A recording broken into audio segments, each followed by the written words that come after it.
అందుకనే హిందూ మతానికి యజమానులం కావాలి. మనం హిందూ మతానికి మన నాయకత్వంలో నడవాలి.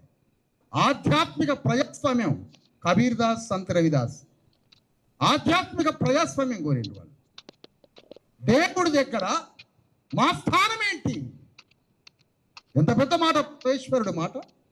కర్ణాటక బసవేశ్వరుడు శివుడు చెప్పిన సమానత్వ ప్రబోధంతో కర్ణాటకలో కులాలన్నింటినీ తెంపరుగా కుప్పలుగా ఉన్న కులాల గోడల్ని బద్దలు కొట్టి సమాజాన్ని ఏక సంఘంగా కట్టిన బసవేశ్వరుడు మాకు ఆదర్శం.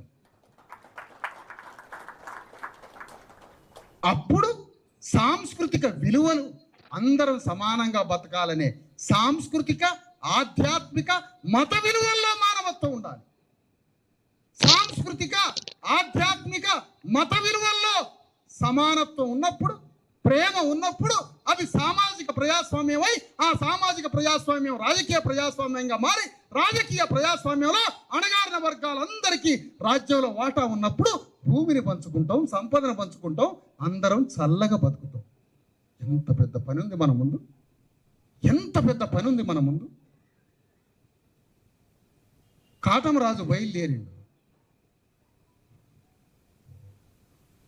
వీరబ్రహ్మం బయలుదేరిండు. ఎవరి కోసం?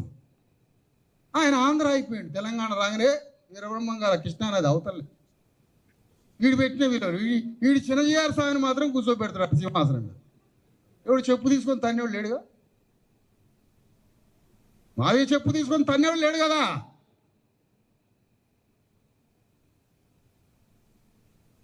వీరబ్రహ్మం ఆంధ్రనారా?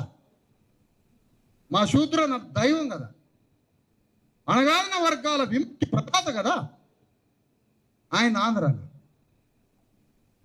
ఒక్కొక్కని చెట్టు కట్టేసి కొట్టాలి, తప్పు మాట్లాడిన డిఫెన్స్ మెకానిజం ఉండాలి, అకాడమీ కావాలి మనకి. అందుకనే చర్యకి ప్రతి చర్య స్వధర్మం తెలిసినోడు చేస్తాడు.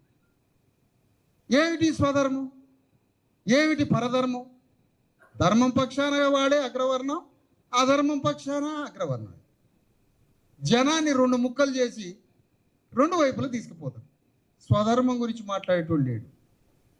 స్వధర్మం అంటే తెలంగాణ గడ్డ మీద ఉన్న బీసీ ఎస్సీ ఎస్టీలు Congress party, BJP party, BRS పార్టీని ఏకకాలంలో బొందబెట్టి మన ముఖ్యమంత్రి పీఠాన్ని పట్టుకోవడం స్వధర్మం. ఇది ఎప్పుడు జరుగుతుంది? మళ్ళా ఆడికే 42% రిజర్వేషన్, 42%.